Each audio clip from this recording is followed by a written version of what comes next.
zako, tukikaa chini ya uvuli wako Bwana na chini ya sauti yako, ili tupate kushauriwa na wewe. Tunakushukuru na tunakuabudu. Asante kwa yeyote aliyefika mahali hapa Bwana, tunaomba ukazungumze nasi siku ya leo, nasi tutalishukuru jina lako. Asante kwa sababu wewe umetupa nguvu na uwezo wa kufika hapa, na ni katika jina la Yesu aliye Bwana Mwokozi tumeomba. Amen. Amen. God bless you. Let's have our seat. Nataka kushukuru Mungu kwa vile ametuleta katika nyumba yake siku ya leo ili tuweze kusikiliza neno lake. Baada ya wiki hiyo imeisha, na sasa Bwana ametupa nafasi ingine ili tuweze kubarikiwa. Karibuni nyote mliofika. Kama vile mama alisema ni ya kwamba umekuwa ni muda mrefu. Tunaona watoto wetu, tunaona baadhi yetu wale hatujaweza kuwa pamoja kwa kipindi hicho cha tumekuwa ni kama tumekuwa uhamishoni, but we thank God because of his grace, na tunamshukuru hata kwa kuturuhusu tuingie mahali hapa tena. Tumekuwa tukiomba ya kwamba Mungu akaturudishe ili tuweze kutoa dhabihu, na maombi yangu yamekuwa ya kwamba kama vile Musa alienda Misri akamwambia Farao, let my people go and worship me. Na nimekuwa nikisema ya kwamba Firauni ya magonjwa ifungulie watu wa Mungu waende wakamwabudu Mungu. Bwana asifiwe. Na tutamwabudu Mungu na Bwana atakuwa pamoja nasi. Bwana awabariki sana. Kabla sijaendelea, ningetaka kuleta salamu. Jana na juzi nimekuwa upande ule wa Kajiado, nilikuwa na workshop ama nilikuwa na mkutano wa viongozi wa eneo hilo. Siku ya jana nikashinda huko tukiwa na wao na pastors, elders na deacons, na tulipotoka huko walinipa salamu zenu zipokee. Bwana asifiwe.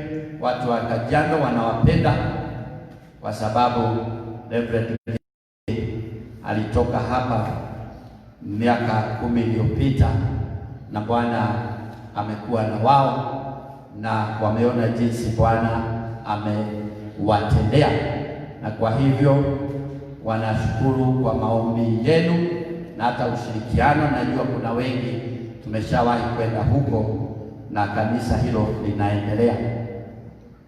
I want to go straight to the word of God because today we're going to celebrate the whole communion, and therefore I would like to take some time tukitaka tukuchukua nafasi ili tushiriki meza ya Bwana.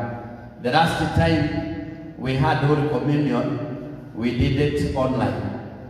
Tukiwa wachache hapa tukachukua, na wale waliweza kuingia kwa online tulimega mkate tukiwa online wakati wa Pasaka. But this is another good time when we can join hands together and break the bread together in the name of Jesus. I've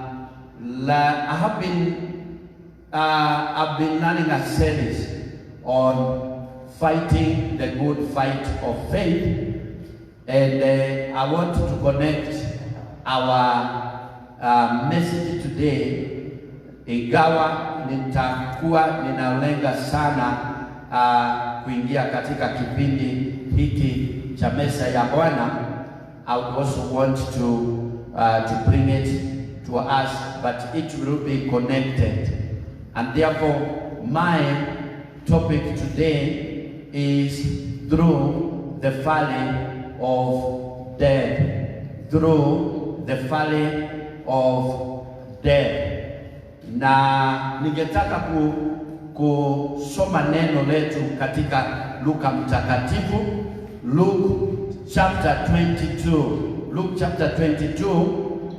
And I want us to read Luke chapter 22 from verse number 39. Luke chapter 22 from verse number 39. This was when Jesus was praying on the Mount of Olives. This week we had good time from Monday. Wale wamefaulu kufika hapa.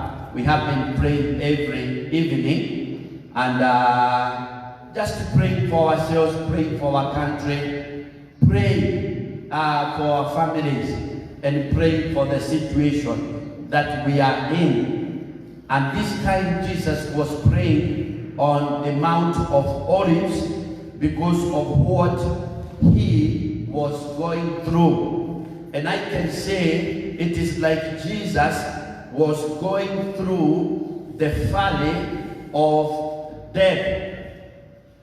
Let me read from verse number 39. Jesus went out as usual to the Mount of Olives, and his disciples followed him. On reaching the place, he said to them, "Pray that you will not fall into temptation." He withdrew about a stone's throw beyond them, knelt down and prayed, "Father, if you are willing, take this cup from me. Yet not my will, but yours be done." An angel from heaven appeared to him and strengthened him. And being in anguish, he prayed more earnestly, and his sweat was like drops of blood falling to the ground.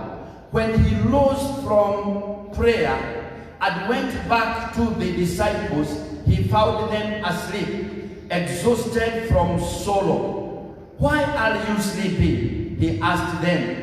"Get up and pray so that you will not fall into temptation." And I want us also to read our famous Psalms 23. Turn also to Psalms 23. Psalms 23. Psalms 23.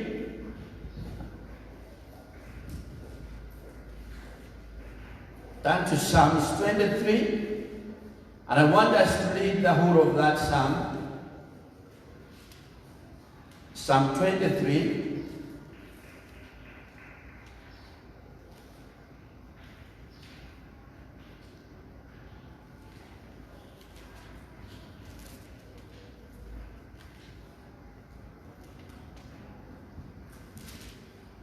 Hope you are there. Psalms 23. From verse number 1, Psalms 23, from verse number 1. The Lord is my shepherd, I lack nothing. He makes me lie down in green pastures. He leads me beside quiet waters. He refreshes my soul. He guides me along the right paths for his name's sake. Even though I walk through the darkest valley, I will fear no evil. For you are with me. Your Lord and your staff, they comfort me. You prepare a table before me in the presence of my enemies. You anoint my head with the oil. My cup overflows. Surely your goodness and love will follow me all the days of my life, and I will dwell in the house of the Lord forever. I am talking about going through the valley of death. Through the valley of death. The text that we have just read in Luke is the text when Jesus was about to die. Na hapa Yesu alikuwa amezungumza sana kuhusu kifo chake, na wakati ulikuwa sasa umewadia.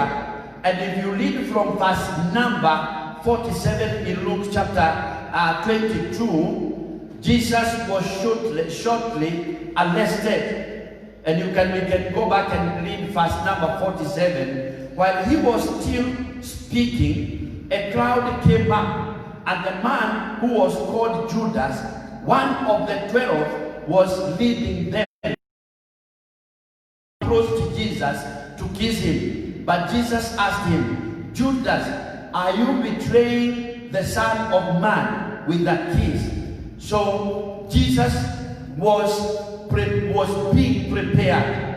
Just before he was arrested, Yesu akaenda kwa shamba hili linaitwa la Gethsemane na akaomba.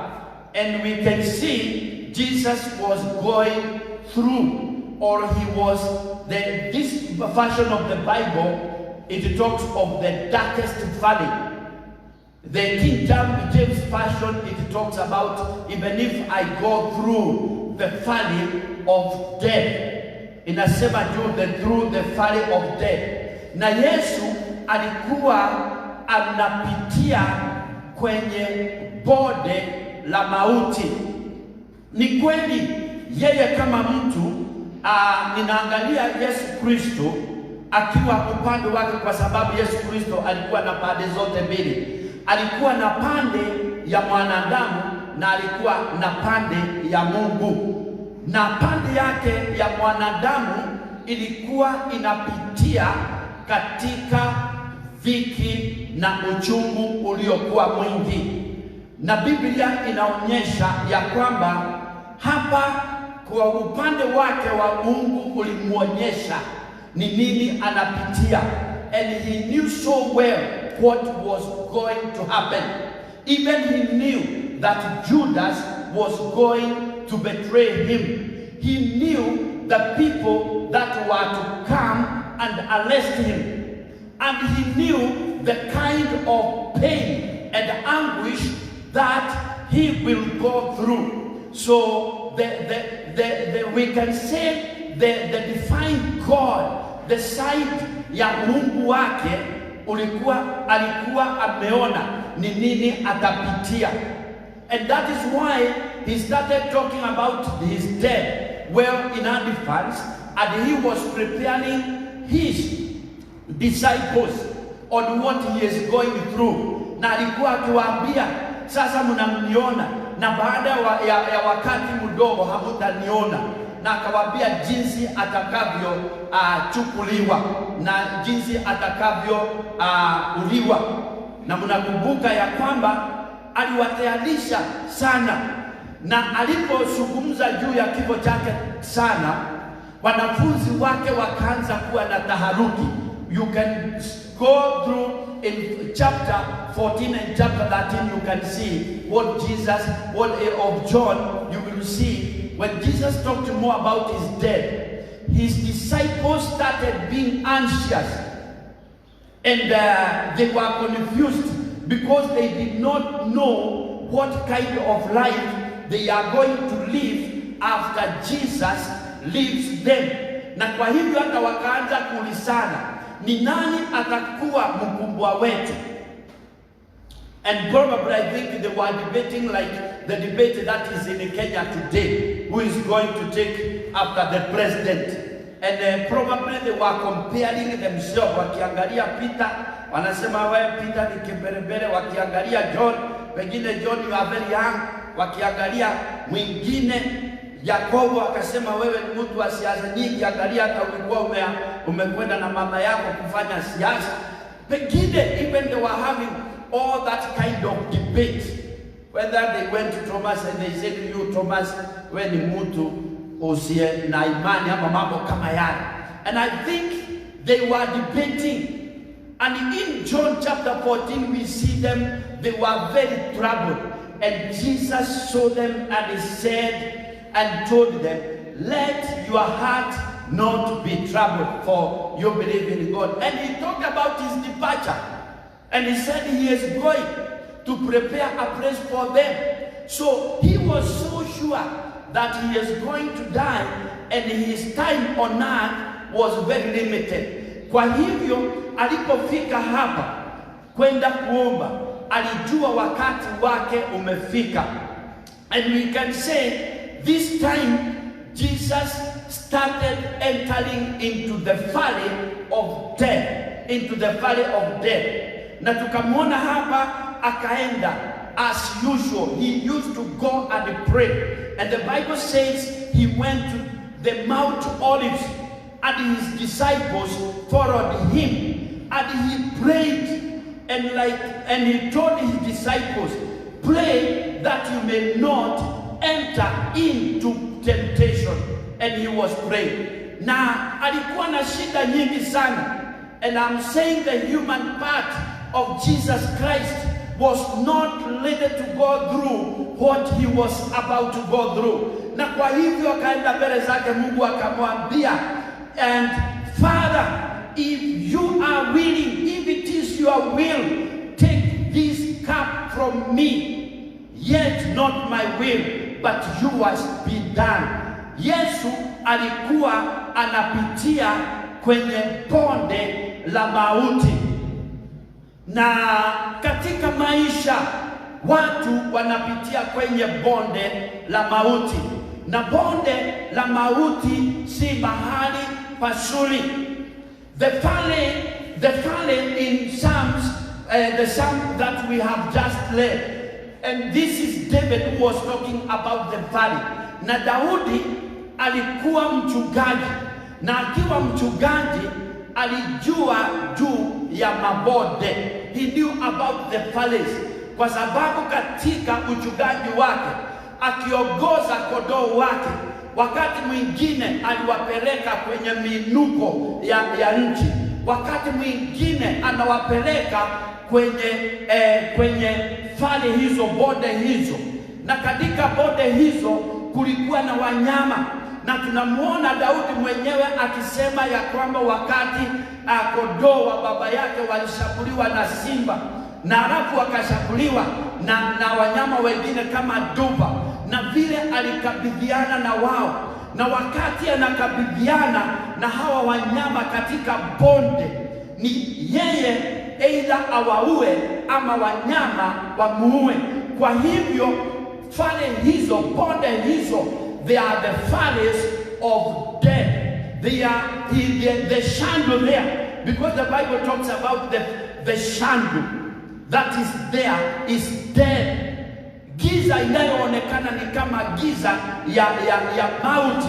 Na hapo anasema ya kwamba hata atakapopitia kwenye bonde la mauti hataogopa kitu, kwa sababu wewe yu pamoja nami. Bwana asifiwe. And there are the valleys that we go through in life. And when we talk about the valley is a place of depression. A valley is a place of depression. When you are in the valley, you are depressed. You feel like you have reached the end of yourself. And Jesus was in the valley of death.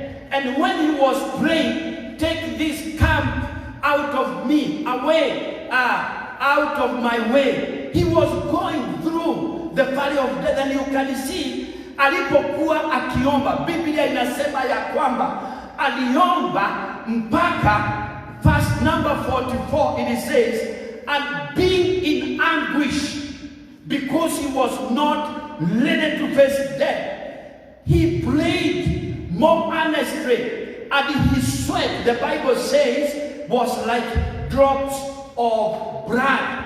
Aliomba kiasi ya kwamba jasho ile ilikuwa ikitoka kutoka kwa uso wake ilikuwa inaanguka kama matone ya damu. Kwa hivyo inaonyesha ya kwamba the way he was wrestling with the idea of going to the cross. And just before then, he was telling God, if you are willing, if it is your will, can you please remove this cup from me? but he was so sure the cup will not go. Na kwa hivyo akasema, may your will be done, not mine. Kwa hivyo he was going through depression. So when we talk about folly, we talk about depression, the depression that we go through. And when we talk about Shando, it is a place of gloom and darkness, a place of gloom and darkness. And then is a state of despair and destruction. So he was going through depression. He was going through gloom and darkness. He was going through a state of despair and destruction. And right now, even in our country, Kenya, we have been going through the same, probably at different levels, because there are those that have been sick of this COVID-19. But all of us have been very anxious. You don't know what to do. Sometimes you don't know what tomorrow holds. But I want to thank God, because David is saying, even if I go through the valley of death, you are with me. Praise the Lord. Hallelujah. Bwana asifiwe. Nisalimieni hewani. In the valley of death, we are just to go through, and we are not building there. Hatukai katika bonde la uvuli wa mauti. Ni kupita, tunapita, na tutajiona upande ule mwingine. Bwana asifiwe. Inua mkono wako useme, ni kupita tu, ninapita kwenye uvuli huu, kwenye bonde hili. Uinue mkono, useme, nitapita. Nitapita nikiwa hai. Nitapita nikiwa hai. Nitapita nikiwa mshindi. Kwa sababu Daudi aliona ushindi mbele yake. Alisema, even if I pass through the valley of the shadow of death, I will fear no evil, for you are with me. Your Lord and your staff, they comfort me. And he continued to say that you prepare a table after you go through the valley of death. God prepares a table for us, a table of victory. So we are going to go through, and when we walk through this, there is an exit. There is an exit in this valley. Praise the Lord. Can you say there is an exit in this valley? And going through the valley of death, it is a process, not a destiny. I will just go through. It is just a process. It is not a destination. I will go through. I will not stay in the valley. I will not be buried in the valley, but I will go through in the name of Jesus. Bwana asifiwe. And when I was praying this morning, God gave me a lot of courage. And I heard from the Spirit that no one is going to die. Bwana asifiwe. No one is going to die before his time. The only person who is going to die is the person whose time has come. Bwana asifiwe. Kwa sababu the Bible says it is appointed for man once to die, isn't it? But the Lord convinced me, no one is going to die. Only yule wakati wake umefika. Hallelujah. Si useme amen. So we are not going to be buried in the valley. Praise the Lord. But we shall walk through in the valley. There is no settlement in the valley of despair. Can you say that? Unaweza kusema hiyo? Sema kwa nguvu, useme there is no settlement in the valley of despair. Hautakaa huko, hatutajenga manyumba huko in the valley of despair. And therefore, it is so important for us to know we are only going through the valley, but we are not settling there. We shall exit through this valley. And I want to tell us, the devil is not happy that you are alive. And last on Sunday, as you are talking, you remember I told you the devil is against your destiny. Hatima yako shetani ndio anayotea na angetaka kumaliza mwisho wako, lakini Bwana ametuambia tutapita kwenye uvuli huu wa bonde la mauti na tutakuwa wazima. Bwana asifiwe. In the Bible, there are people who went through the valley of the shadow of death. When I was thinking about this, watu wale wamekuwa successful in life, na watu wale wametumiwa na Mungu, in one time wamepitia kwenye uvuli wa mauti. Joseph of the old, tunamuona ya kwamba akapewa maono na Mungu, na akapewa dreams, na akazidream, na akaanza kuzitanda ndoto zake. Akaona ndoto zake, na akaanza kuambia ndugu zake na wazazi wake, na ni ndoto zake hasikutoka kwa shetani, ni Mungu alikuwa akimfunulia, na akaanza kusinena. And let me tell you, because God knows your destiny, He will take you through the fire. Bwana asifiwe. But sometimes our visions and our dreams put us in a very dangerous place. They make us very vulnerable, our dreams. Kwa hivyo, the dreams of Joseph made him vulnerable. Hatima yako inaweza kukuweka katika hatari. Kazi ya Yesu Kristo ilimweka katika hatari.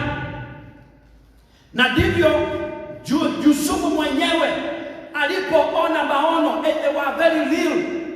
And as we can see, we just project and see what happened. His dreams came true, but before he realized his dream, alitupwa kwenye shimo. Na unaona shimo lile aliwekwa lilikuwa na giza, na lilikuwa na giza ya mauti. Bwana asifiwe.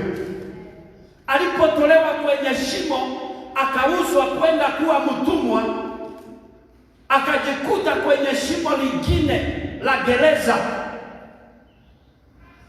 But even in the valley, God was there. Bwana asifiwe. And I want to tell you, it doesn't matter what kind of valley you are in. Even in the valley, God is with you. And David said, for you are with me, I will fear no evil. Say, even in the valley, you are with me. Si useme hivyo, umwambie Bwana, hata kwenye bonde uko pamoja nami. Bwana asifiwe. Even in the valley, God was with David. In that pit, God was with Joseph. In prison, God was with Joseph. So it doesn't matter what kind of valley that you are going through. But David said, I will fear no evil. He did not deny that there is evil. We cannot deny that there are dangers. Yes, there is danger. And I do not want to comfort you for nothing. Even coming to church, it is dangerous. And that is why we have been hesitating. But he accepted the reality of evil, but he does not succumb to evil. There is the reality of evil. When we go to the market, there is danger. When we bought that vehicle, there is danger of cologne. When we go to that bank, there is danger. We cannot deny that there is evil and there is danger. But God will allow us to go through the valley, but the evil will not dominate us. Let us not be dominated by evil. Diffuse fear in your life. Praise the Lord. Because one thing the devil would want to capitalize on is fear. And fear is against faith. You will fear. And I've been going around. Once I went to bank some money. Na nikaona sasa, na nilikuwa na pesa kiasi nilikuwa nina bank. Nilipozipeana yule mtu nilimpatia. Niona anateseka kidogo, na aliposichukua kwanza alisipuruzia sanitizer nyingi sana. Lakini ni lazima achukue pesa kwa sababu amekwenda kutafuta nini? Pesa. We cannot deny that there is evil. It is there, but let us not allow ourselves to be dominated by fear. Bwana asifiwe. And David said, I will fear no evil. Bwana asifiwe. Suinua mkono wangu wako useme, Mungu nisaidie nisitawaliwe na woga. Si mimi si tumekuwa tukiomba. I'm giving you prayer item. Inua mkono mwambie, Mungu nisaidie nisitawaliwe na woga. Usitawaliwe na woga. Kwa sababu ukitawaliwa na uoga unaweza kufia kwenye maji. And this is what happened when the children of Israel were to cross the Red Sea. Moses conquered fear, and he went and told them, fear not. The enemy that you see today, you will see them no more. Bwana asifiwe. Na kwa hivyo, but he did not tell them the enemy is not there. The enemy were coming. Even the Bible says they were encircling them. They went around them.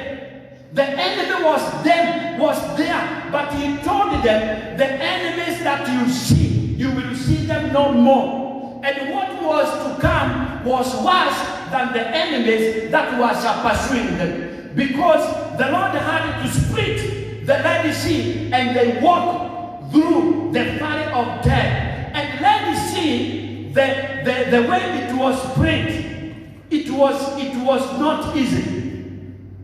Kwa sababu ni ukuta wa maji upande huu na ukuta wa maji upande huu. Na ukipita hapo, hata wewe unaweza kuogopa. Maji haya yanaweza kuja na yanifunike. Lakini they went through that valley. They did not settle there. There is an exit in the valley. Praise the Lord. Can you look at somebody and say there is an exit? There is an exit through the valley. They went through the valley, but the enemies could not go through the valley. They were swallowed by death. But those that trusted in the Lord delivered them and carried them. You are not going to be consumed in this valley. And may the Lord help us. And today, I would encourage us. What are you going to choose today? David said, I will fear no evil. Today I would want to tell you, choose faith instead of fear. Bwana asifiwe. And may God help us. Now it is your choice. David said, even if I go through this valley, I will fear no evil. Therefore, David chose faith instead of fear. Today, what are you going to choose? Bwana asifiwe. Choose faith instead of fear. And he chose to be found in faith.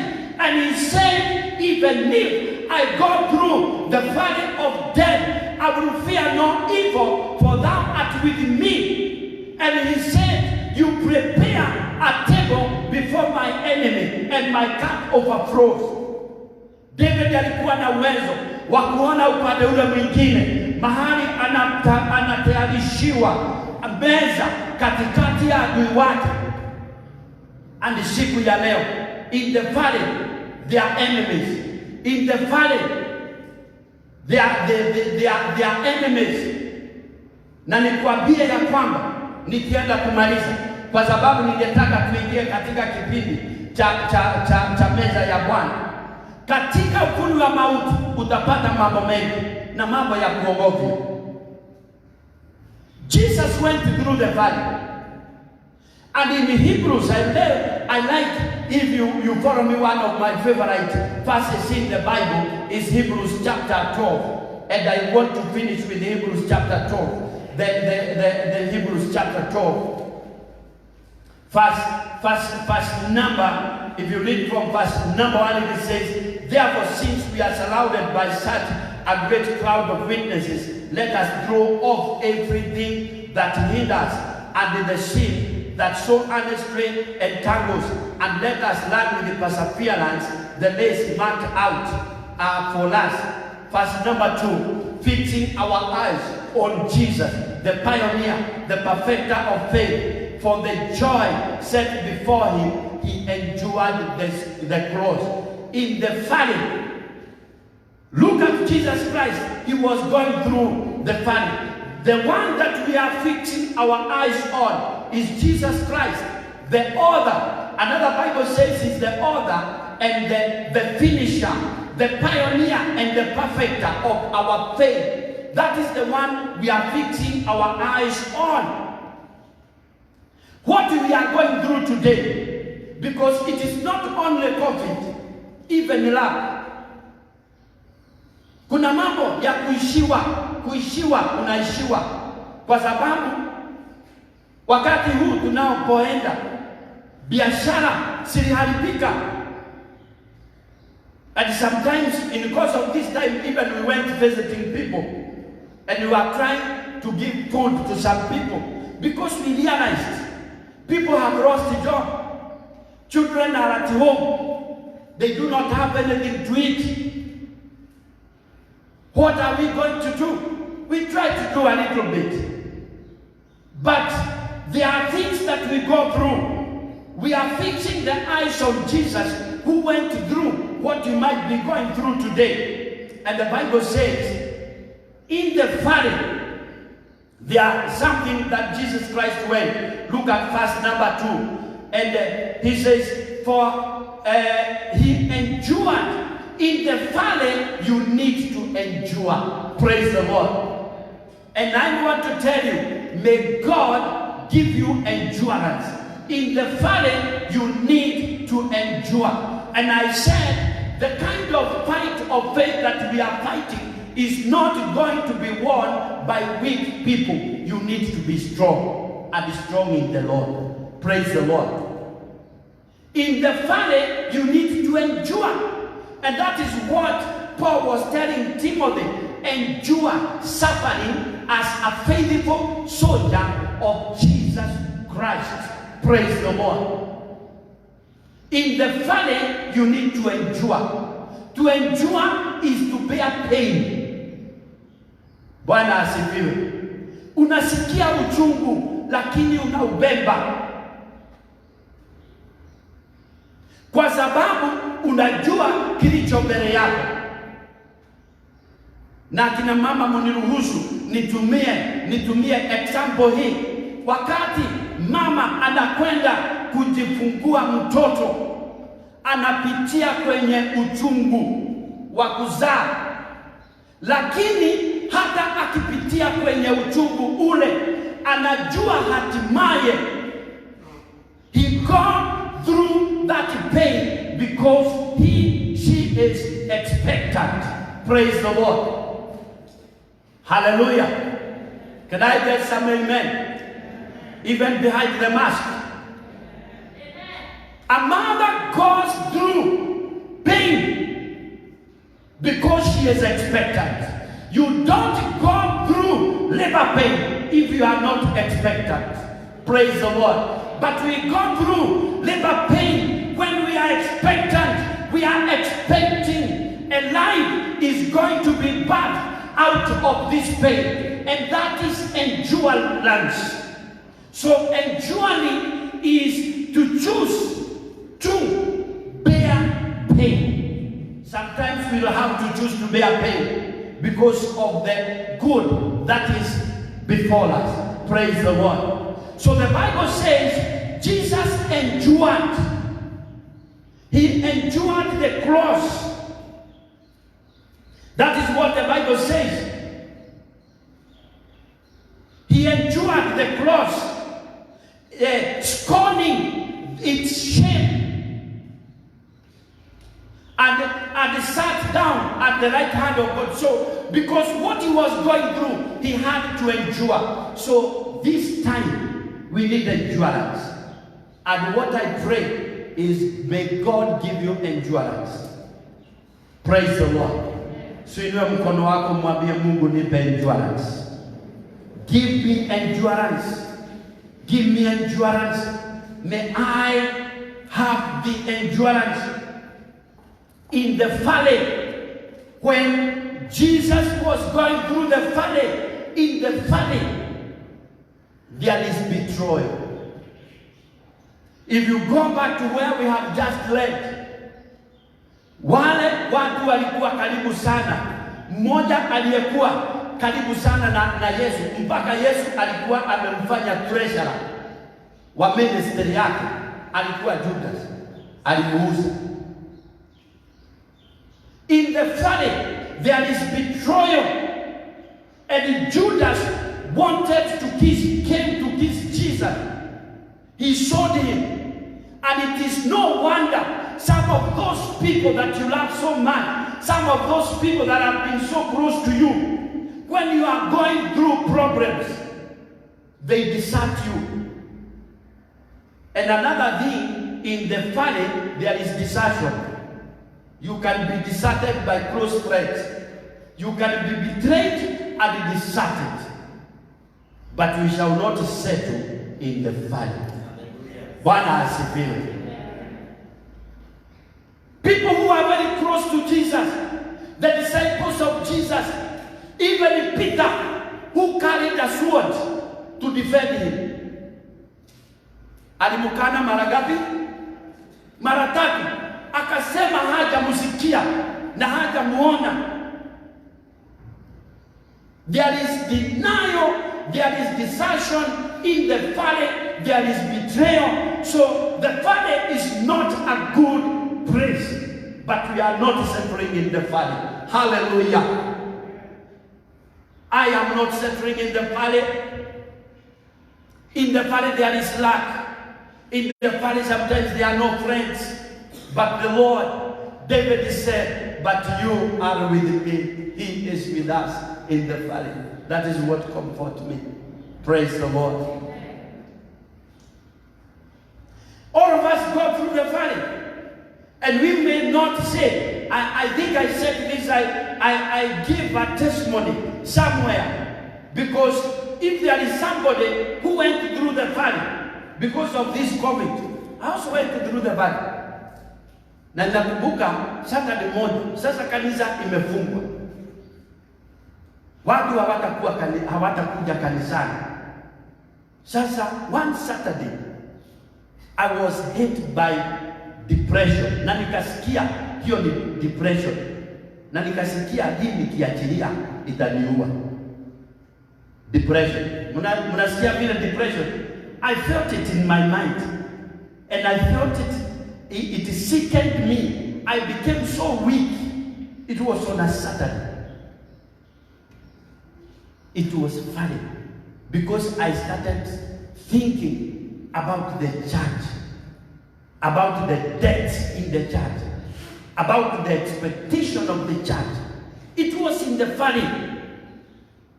When I imagined that on Sunday, these Sundays, I will not be getting people.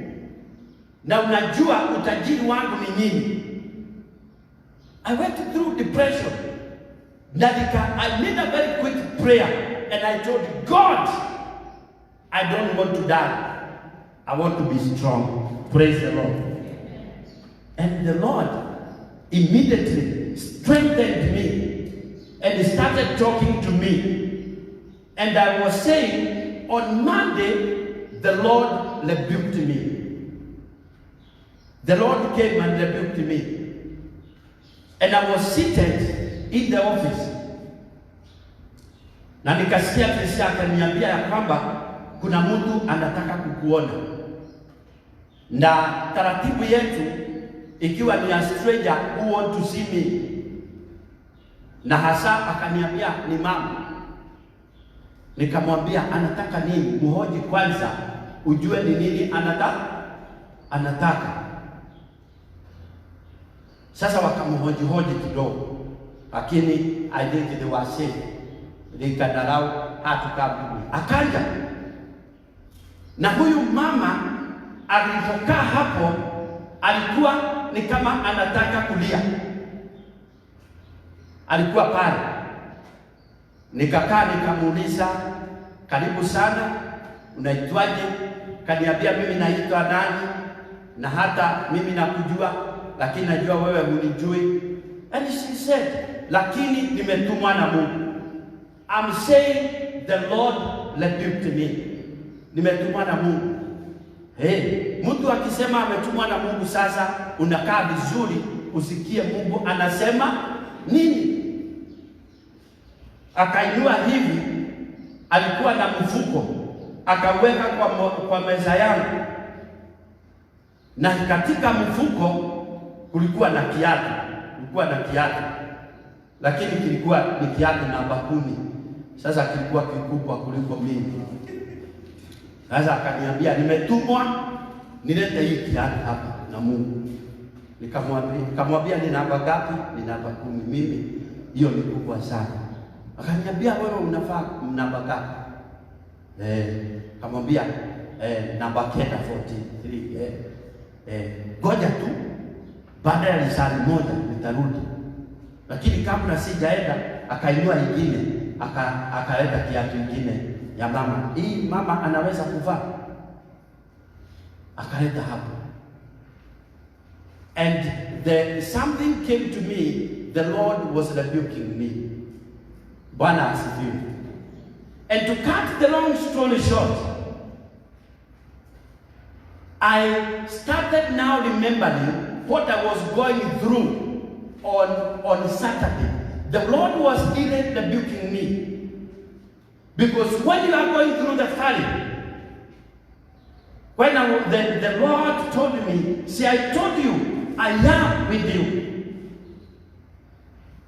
And what I want to say, that mama went, ile kiatu alileta ilikuwa ya black. Nikamwambia nina ingine ya black, ukienda si unaweza kuleta ingine sasa ya brown. Anaweza kusema hata hizo nina nyingi.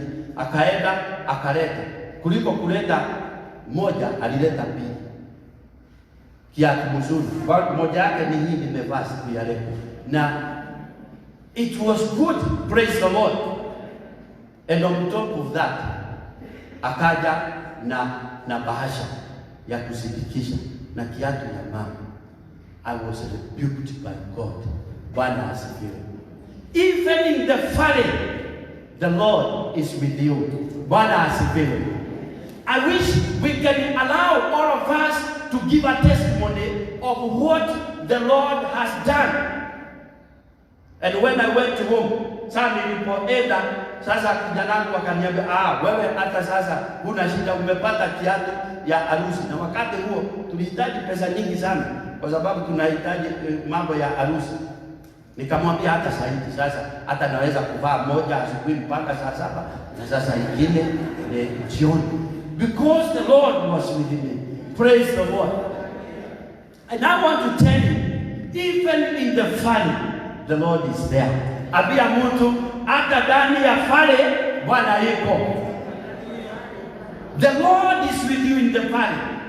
And sometimes we are the one who give up. We choose fear instead of faith. Choose faith today. David said, I will fear no evil, for thou art with me. Praise the Lord. And I want to tell you, the Lord encouraged me. Na kutoka hapo, hata nikasema ya kwamba sasa tutafanya kazi. And we started, even nikawa rejuvenated. And I started building this church.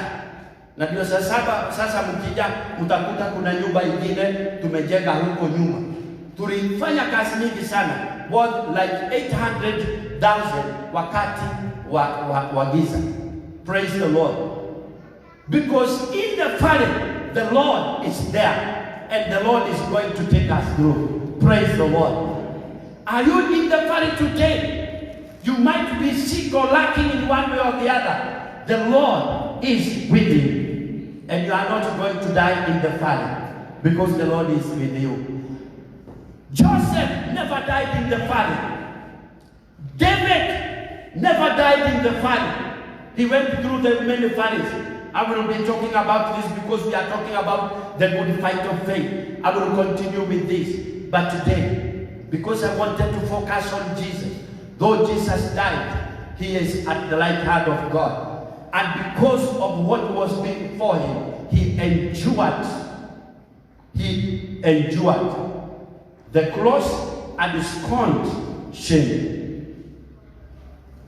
We are not going to be consumed in the fire.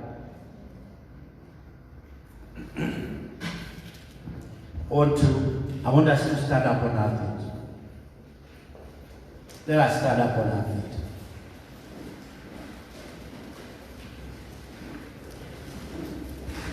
I don't know what you are going through. We cannot deny the problems that we are going through. The fear, the disease is there. And I want to tell you, wear face masks. Sanitize. You can see we are very careful. We are washing our hands. We are taking your temperatures. We want you to keep distance and take all the precautions. But unless the Lord builds the house, and unless the Lord takes care of the city, those that will watch, they do it in vain. The Lord is going to watch over us in the name of Jesus. The Lord is going to take care of us. The Lord is going to feed our families. The Lord is going to protect our children even during this time. The Lord is with us. The Lord is going to be with us in this church. We had many expectations in the beginning of the year. Yes, by this time we were planning we would have completed this church, completed the tithing and doing a lot of things in this church. But still in the valley there is hope, because the Lord is preparing a table for us. The Lord is with us, and the Lord is going to carry us through in the name of Jesus. Praise the Lord. Shall we raise up our hands in the name of Jesus and pray for yourself? Pray for the Lord to give you strength. Pray for the Lord to give you strength. Pray for the Lord to give you strength. Mwambie Bwana akupe nguvu na ujasiri. And today, may you choose faith instead of fear. May you choose faith instead of fear.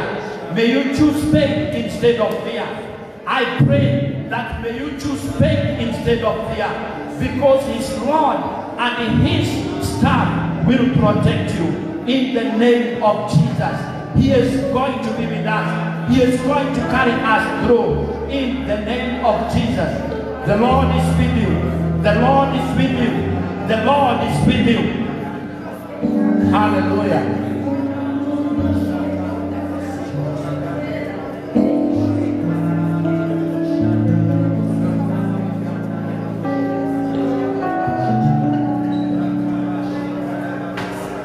Hallelujah.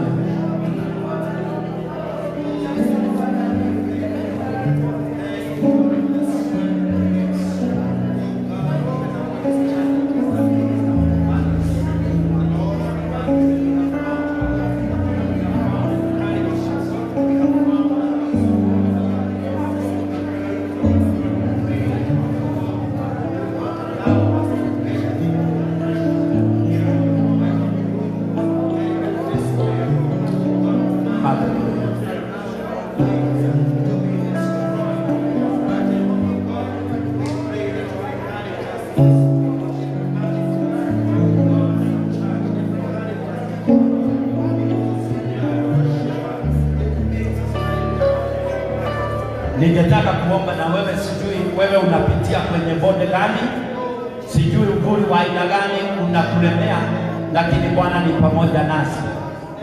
I want to pray with you. I want to pray with you. Baba Shirodi, sijui whether you know your disciples are out. Some of them are allowed. Okay. I want you to pray with you. I want to pray with you. In the name of Jesus. In the name of Jesus, we want to pray with you.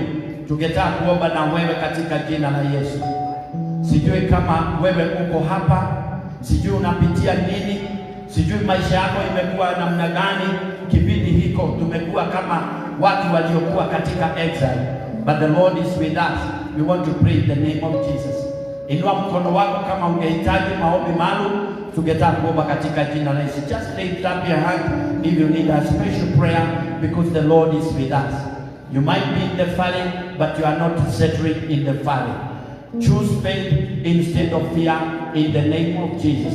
Lift up your hands straight. We want to pray in the name of Jesus. If you need a special prayer, lift it up high. We are praying. Yes, I can see there are quite a number. You can just come here because you are not many. We are going to keep distance. Just march in front here.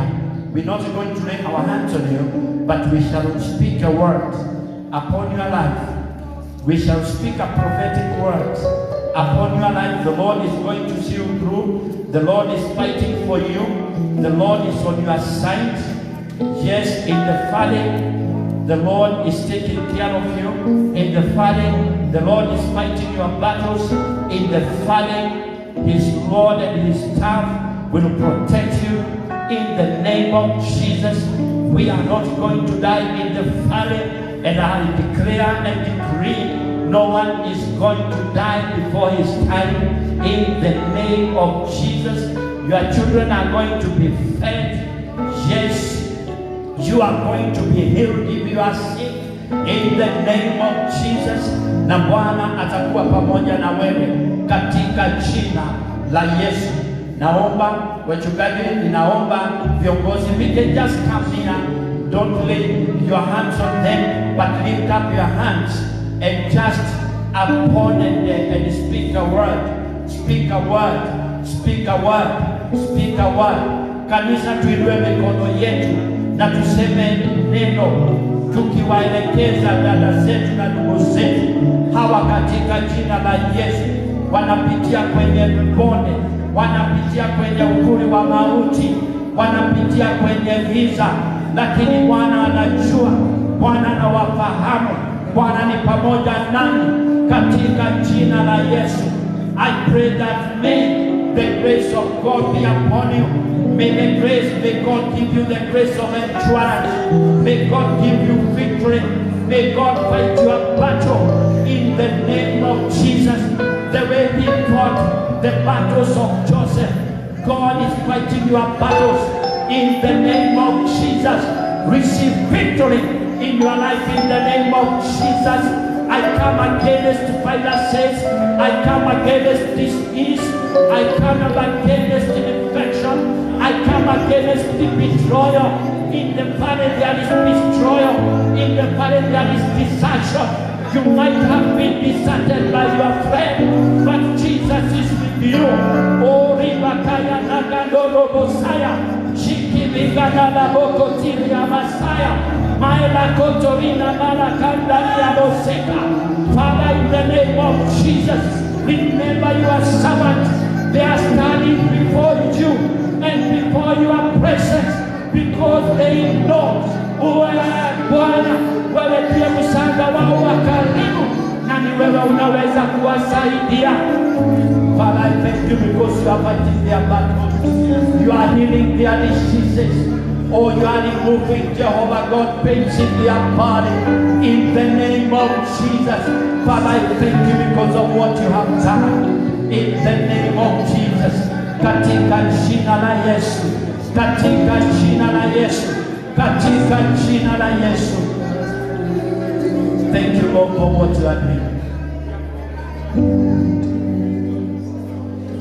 Tunakushukuru na tunakuabudu. Inua mkono wako wewe uliyefika hapa mbele. Baba, katika jina la Yesu, tazama watumishi hawa wako wameinua mikono yao. Unawajua na unawafahamu. maisha yao ni wazi mbele yako. Bwana, unajua mambo yale wanapitia. Wewe umeamua kupiga vita yao. Wakitoka hapa Bwana, ya kwamba wasiogope lolote.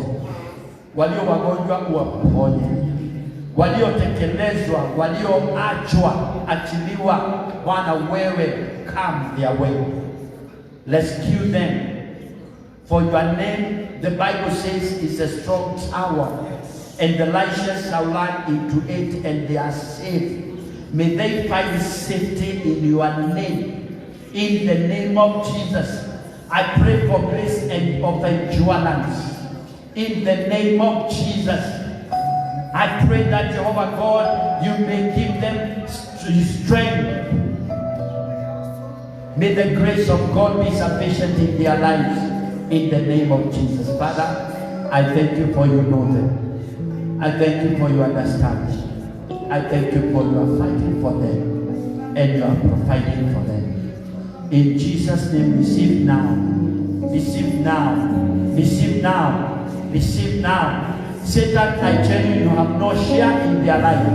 You have no share in their destiny. You have no share. Na sasa hawa ni huru katika jina la Yesu. Wewe ni huru sasa. Sasa anza kumshukuru Bwana. Anza kumwambia Bwana ni asante.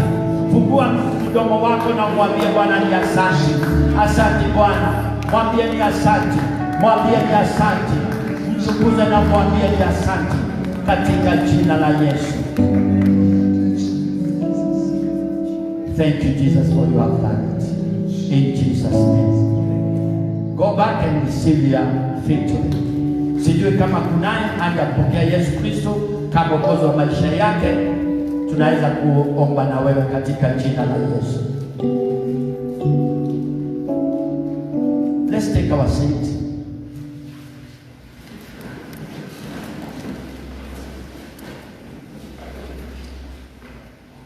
We want to do a thing. Si Bwana Muhia, unaweza kuambia wakuja karibu. Ninaona kama wengine kama wako very far. I don't know how many they are, or it's only one. Okay. What we are going to do, I want us to do something, even just before we give our offering. I don't know where our deacons are. I don't know where our deacons are. Okay. Can you prepare this bread? The bread, you split it. Can you split it? Take a knife, cut it in many pieces.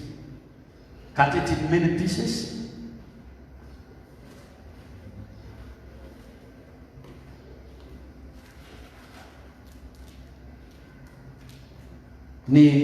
Nataka tushiriki meza ya Bwana.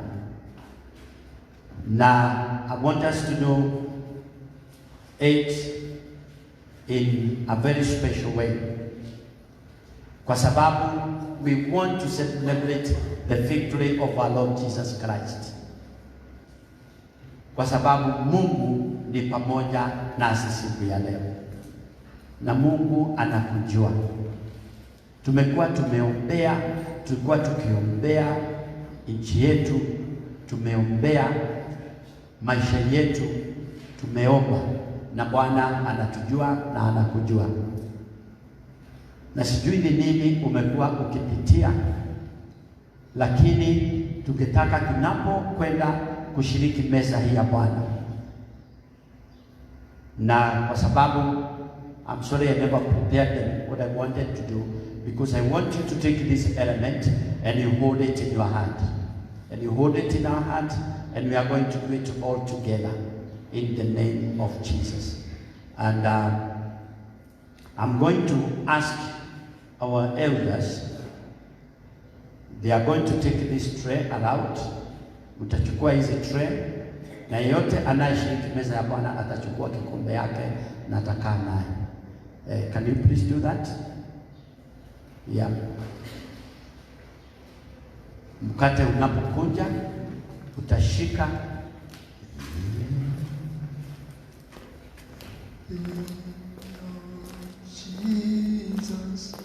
on the cross, it was to set us free. Ikiwa wewe ushiriki mesa, just allow the cup to pass, lakini be with us in spirit. It was to set us free. Ikiwa umeokoka, umebatizwa, you qualify to take the cup. The bread is coming, utachukua, unakaa naye, unachukua, usikunywe kwanza, uiweke mahali pazuri. I hope Bwana Madine, you are bringing the element ya mkate.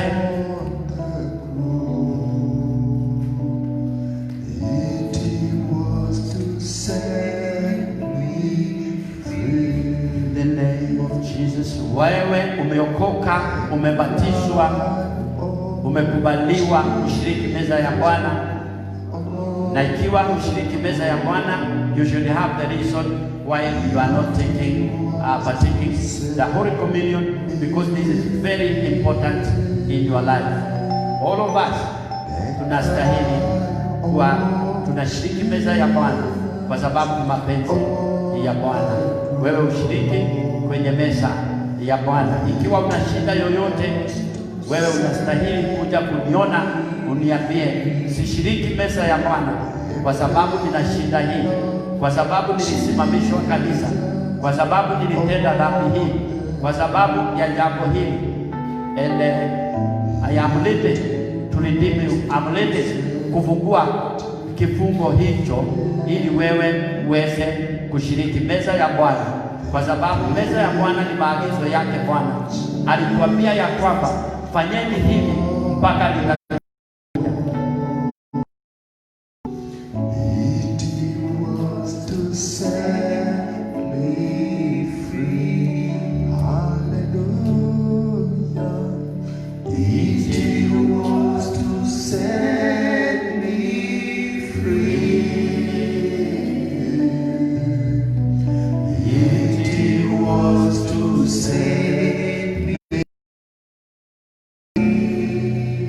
as we have done, we take the element around.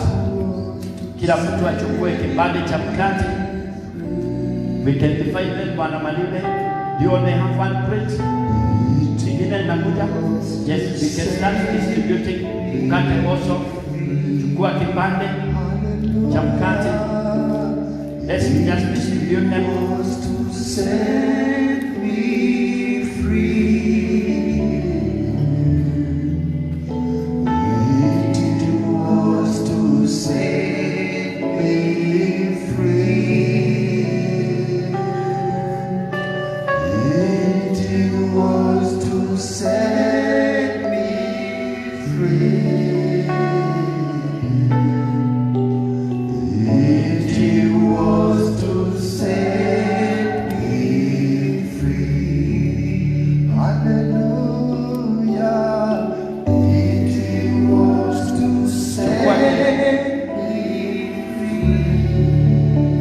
Kipande ya mkate, kila mtu nataka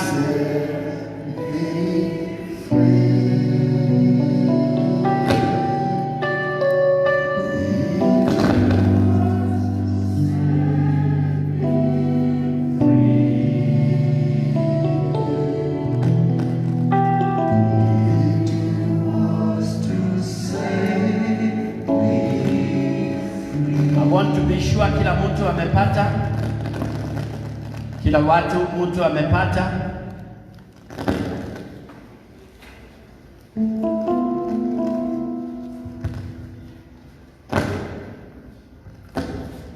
Nikiasoma maneno haya katika Korintho wa kwanza 22, Paul alisema, for I received from the Lord what I also passed on to you. The Lord Jesus, on the night he was betrayed, he took bread, and when he had given thanks, he broke it and said, this is my body which is for you. Do this in remembrance of me. Vijana wetu, wale teenagers, we shall go for them. Hao vijana, najua kuna vijana wamebatizwa huko. I want Pastor Peter will take care of them in their church. Lakini hao wengine wote tutakuja hapa.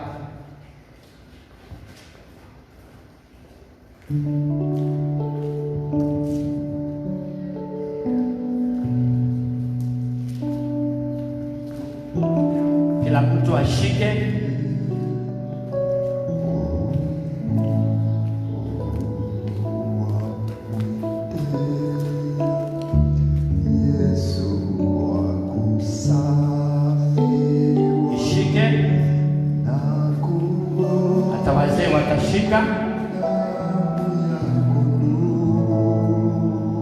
Nataka tusimame.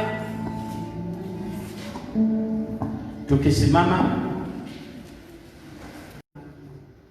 kwa sababu usiku ule Yesu Kristo alisalitiwa, alichukua na kisha akaumega, akawaambia, huu ni mwili wangu uliotolewa kwa ajili yenu, fanyeni hivi mnaponikumbuka. Na siku hiyo pia walipokuwa wakikula chakula ya jioni, akachukua kikombe, akawapa, akawaambia, hiki ni kikombe cha agano yangu jipya. Fanyeni hivi wakati wote mnakunywa mkinikumbuka. Kwa sababu mnapofanya hivi mnakumbuka mauti yangu mpaka nitakapokuja. Na kwa hivyo siku ya leo kikombe tunacho na mkate huu tunao, na tunafanya kulingana na maagizo yake Bwana kama vile alivyotuagiza. Na tunapofanya hivyo tunakumbuka mauti ya Yesu Kristo, vile mwili wake ulivunjwa ukapigwa, na alipopigwa Biblia inasema ya kwamba tunaponywa kwa sababu ya mapigo yake. Na kwa hivyo ikiwa wewe ni mgonjwa mwilini, uanze kupokea uponyaji katika jina la Yesu. Ikiwa una shida, uanze kupata suluhu ya shida zako katika jina la Yesu. Kula huo mkate sasa.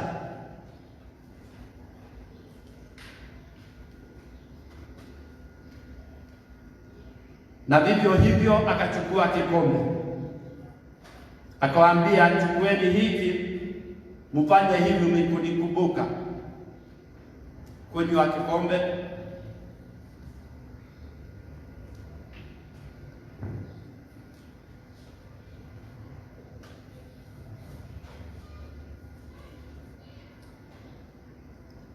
Baba, katika jina la Yesu tumefanya kulingana na maagizo yako. Siku ya leo pokea sifa na shukrani. Tunakumbuka kazi yako iliyofanyika msalabani. Sisi tulikuwa wenye dhambi Bwana, sasa tumekuwa wenye haki kwa sababu ya kazi uliyomaliza msalabani.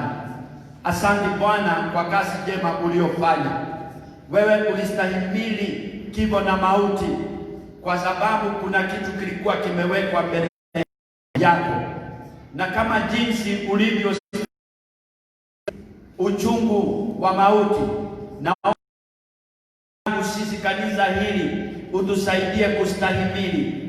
Tunapitia kwenye uvuli wa mauti na mateso, lakini Bwana umetuahidi kuwa pamoja nasi. Na kwa hivyo katika jina la Yesu naomba ya kwamba, sijui ndugu zetu wanapitia mahali gani, wanapitia uvuli gani wa mauti, sijui ni lake ya aina gani wanayo, lakini wewe ni mchungaji mwema, ulisema ya kwamba hatutakosa kitu chote kizuri.